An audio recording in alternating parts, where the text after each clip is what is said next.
solve problems inside your business by looking outside. So, what is the last pressing business problem that you dealt with? Or maybe it's something that you're dealing with now. And what did you do to solve it?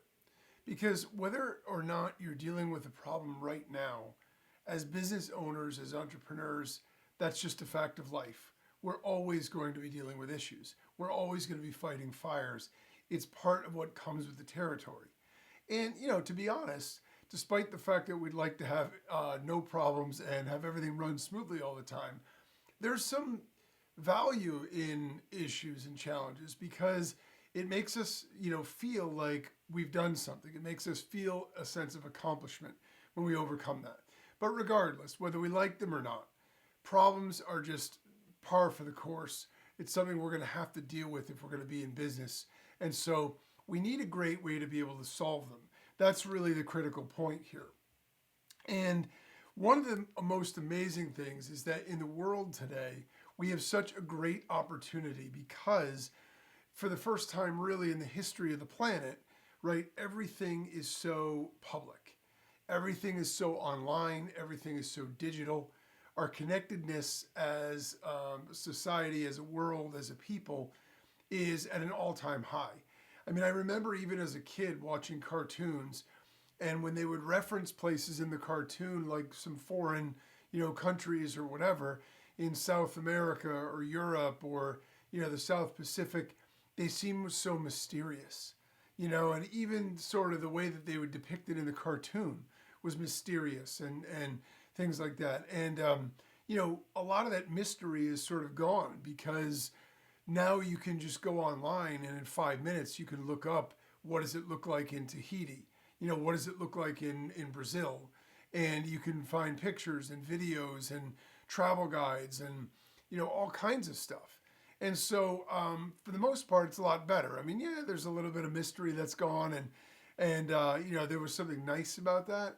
But at the same time, more often than not, it's a real benefit because the fact is, now it gives us that opportunity to understand things in a way that we never did. And so what that also means is that, 99% of the challenges that we face as entrepreneurs and as business owners, the amazing thing about that is someone has already solved it in their business, right? So if someone else has already solved the problem that we have, then we can use their experience as our roadmap. And, the thing is, it doesn't even need to be a problem in the same industry. If somebody has the same issue that you have and they were able to resolve it, even if they're in another industry, we can look at what they did, we can take what they did and apply it to our own business. So in my own business, one of the issues that I had early on is I use an affiliate marketing model in order to promote my products.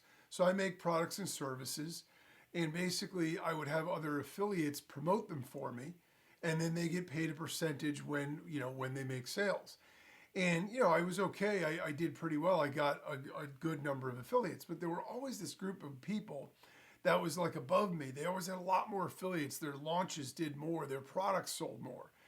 And so I wanted to know what it was that they were doing that was allowing them to get that. I said, instead of banging my head against the wall and trying to like manually just go out and get more affiliates, let me see what other people are doing.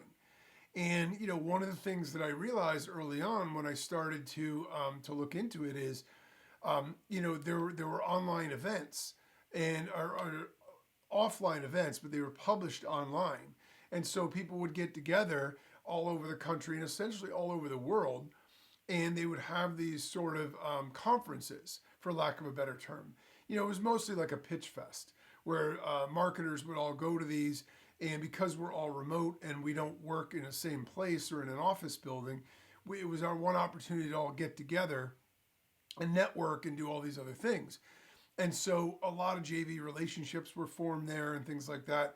And I saw that, these people were speakers at these events. These people were always featured on these events. Or when I saw the pictures and photos after the events, these people were always in them. And I said, well, geez, I bet if I went to events, right, I would meet more people, establish more relationships, and I would be able to do a lot more in terms of being able to generate more affiliates. So as you can guess, what I started to do is go to events. And, it's interesting because for as much as I'm social and as much as I'm outgoing in some regards, I mean, I do a podcast, I'm very comfortable talking to people, I actually have an introverted side too. So the challenge with going to an event was going to meet people that I didn't already know and trying to establish those relationships. But I just said, you know what? This is what other people do. I saw it, right? I saw that they were at these events, and I knew that they were the ones selling the most because I could see their products. I could see them on leaderboards. I could see all of that stuff. And I said, so I've got to do what they're doing if I want to be able to get to that same level. And so I forced myself to get out of my comfort zone and start to talk to people and establish relationships. And, it worked. I mean, I was able to establish a lot of relationships. I built a lot of great foundations there and was able to build from there and build from there. And so, I sort of learned, that way by seeing what they did and sort of modeling that, right? And then as another example, and this is, I want to give you a sense because it doesn't matter what the business problem is. And here's the takeaway with it, right? Because another issue I had was about real simple. It was audio and lighting for my videos. I was making videos and the audio was always tinny. It didn't sound good. And I was thinking to myself, if I was somebody online and I was stumbled across this video, I'd watch it for like 2 minutes and then tune out because it's not that engaging. The audio's tinny. It has like a hum behind. It was terrible. And the lighting was bad. I looked sort of washed out and a little bit distant. And I thought, there's got to be a better way to do this. Like I understood I needed lighting. I understood I needed audio. I got, reasonably good equipment. I mean, within a budget, I didn't go crazy, but I got stuff that I knew had decent reviews and that people had recommended. So I couldn't figure out, what I was doing and why it wasn't, working out right. I tried boom microphones and I tried like lavalier microphones and I had desktop microphones and no matter what, I mean, I'd have this great equipment that got good reviews and then and I'm thinking to myself, this is terrible. I didn't understand it. So in that case, I didn't know other people, that had done videos because even if I did, I can't see their process by watching their video online. So there's no way I'm going to be able to look at someone's great video and say, yeah, I'm going to just model that because you don't see behind the scenes. So what I did in this case is I actually did searches and I looked for how do you do, lighting, how do you do audio for, talking head or interview style videos or whatever videos I was trying to do at the time. And, you have to sort through it a little bit. Some of the stuff applies, some of it doesn't. Some of it is written by people that don't really know what they're talking about. And sometimes it's really good. But what I learned is I understood then how audio works in terms of a microphone, where you need to place it, what the difference is between turning the gain up or leaving the gain down, how you power a mic, whether it's a preamp or and I'm not going to bore you with technical details, but the point is I knew nothing about audio visual stuff, right? I had a camcorder as a kid. I used to run around videoing stuff because it was fun. The quality of the videos was terrible. They're all jumping up and down and, shaking back and forth because I didn't know what I was doing then either. But what I knew is that somebody else knew how to do it, right? There were great videos online. So it wasn't that it wasn't possible. It wasn't that I needed Hollywood level equipment to do it. I saw everyday people being able to do it. So I said, there has to be something that I can do to make this work. And so I searched because I didn't have a resource there right at me. So, I mean, I was able to see what people did in the first case to get more affiliates. I was able to search and find answers when it came to the audio and lighting issue with videos. And then a third issue that I had, and this one was actually very recent, is I had an email marketing issue. So email marketing is a pretty big part of my, the business that I run. And we send out mails on a daily basis and we make sales from that with our, customer base and things like that. And what I noticed was a very, very sharp decline. It wasn't like gradual. I mean, lists erode and you need to constantly backfill them with new leads and you need to do all that kind of stuff. And that's totally normal on a normal sort of trajectory. So you expect some unsubscribes, some, degradation, if you will, of the list, the responsiveness, the clicks, the opens, and all that other stuff. This wasn't that. This was, I started sending mails out, and then all of a sudden, I was going from like whatever percent to like a tenth of that in terms of opens and clicks. And I thought, what the heck is going on? So I dug in a little bit because I never really paid that much attention to it. It was working. I just sort of let it go and assumed it was good. And what I found was one of my email services actually got shut off. And the irony is my reputation, sending reputation, was 99%. Everything was really healthy. But they apparently got some random complaint from something and they just shut me down, without really me having any option on what to do about it. So I had to fight to get that reinstated. But at the same time, across the board, all of my things had dropped. And so I didn't really know what was going on. So then I started to look into it and I realized that some of my things were blacklisted. I realized that some of my, email domains and things like that had been on shared servers and other people were sending out spam stuff and they got blacklisted. So, okay, I identified the problem, right? Now the issue is I've got to be able to fix it. Well, the problem is I tried. I tried what I knew, and that was to go and change, email service providers and do this and do that. And I did the 4 or 5 steps I thought, and I knew it would take a little bit of time, and I started sending out more mails again. And what happened was it was like a slight increase, but it still was nowhere near what it needed to be. So I kind of went into panic mode because here I am, somebody who relies on this, someone who's been able to do it for years successfully, all of a sudden getting it turned off almost like a water spout, then actually trying to fix it. Like I even had some sort of arrows in my quiver for how I was going to fix a problem like this because I had done it before when things got, when it got a little bit not great. And that stuff didn't work either. So then I was like, okay, what am I going to do now? And then I thought, well, geez, I have this resource open to me. I'm in Skype groups. I'm in, other marketing groups with people in my exact industry that are sending out mails. Let me see if they're experiencing the same problems. Let me see if they have any answers. So I just reached out and I put it out in a few of the groups and I reached out to a few of the guys I really trust and I said, hey, are you noticing something drastic with your email marketing? And they all said, no, not really. It's up and down. I mean, it might be a little bit lower than it was, but everything's going fine. So then I started to ask, okay, well, what do you do for your delivery? What service do you use? What tools are you using to figure out like what your deliverability is? Like, how are you measuring this stuff? What do your stats look like? And I started to collect a few responses from a few different people. And it in and of itself didn't solve my problem. But what it did was it put me on the right track.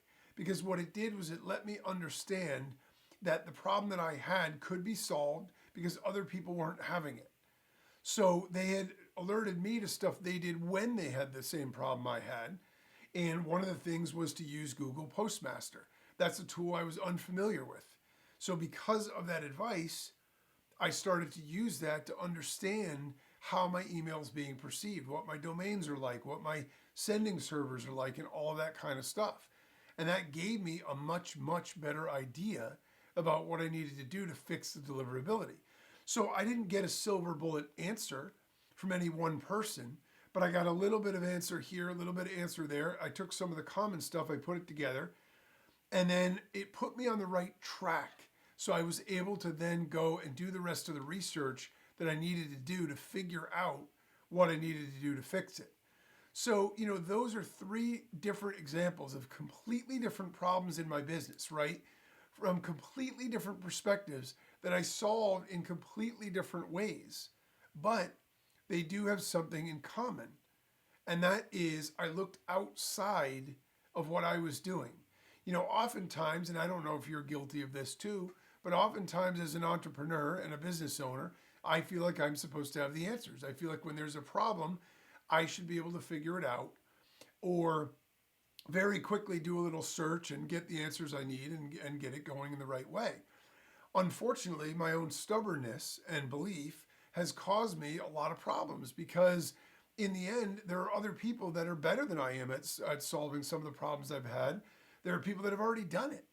So why wouldn't I just learn from them? And it took me a while to learn that lesson. But the thing of it is, by understanding that and by tapping into that, it makes you so much more powerful. You know, the best entrepreneurs in the world, the best business owners in the world aren't the people with the most knowledge. They're the people with the best team. They're the people with the best resources. They're the best people with the best processes for how to get things done and solve things. They're the people that are agile, that are nimble, that are able to solve problems and keep moving.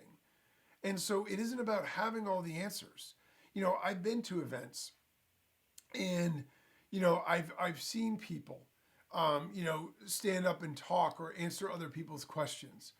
And when they talk, they come across as somebody who must be very successful. I didn't recognize who they were, but they've got to be very successful. They know everything about everything.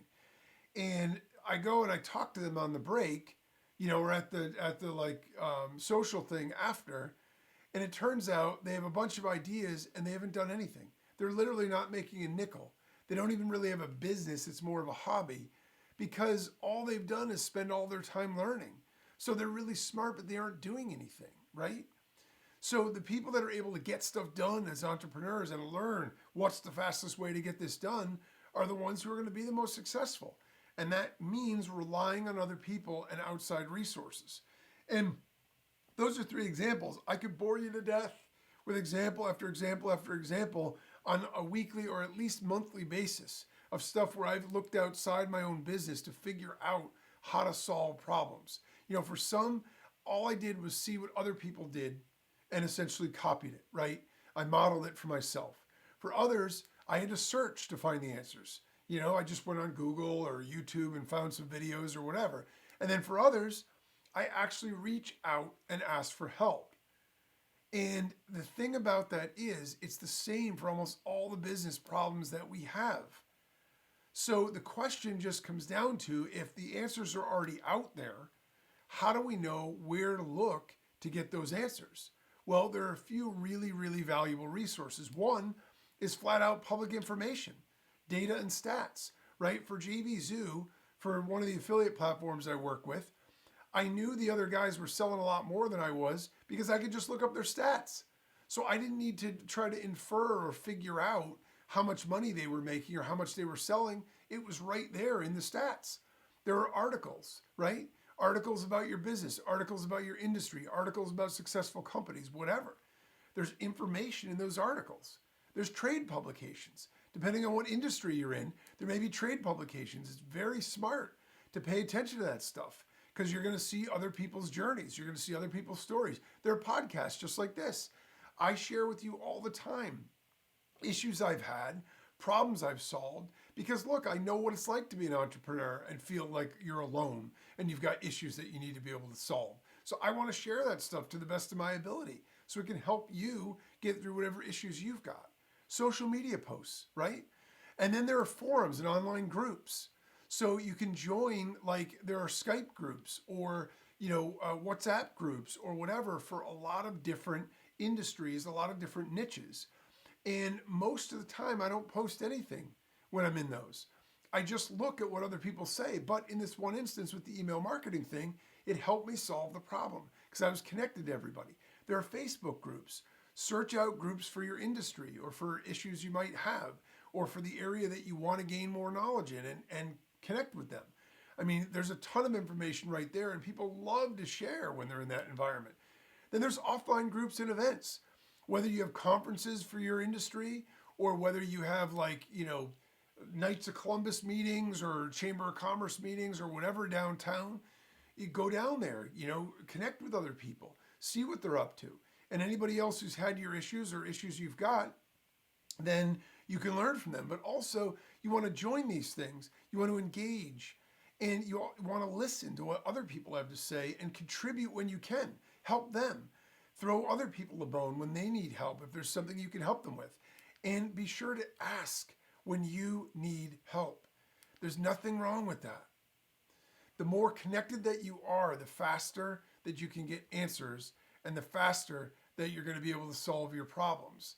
So, look, the takeaway here is that problems and challenges are a part of business and there's no way to avoid them. We're stuck with them. But there's a really good chance that someone else has already solved the problem that we're facing, whether it's in our own industry or sometimes a totally unrelated one. And the fastest way that we can solve those business problems is by finding out what others did and modeling it for ourselves.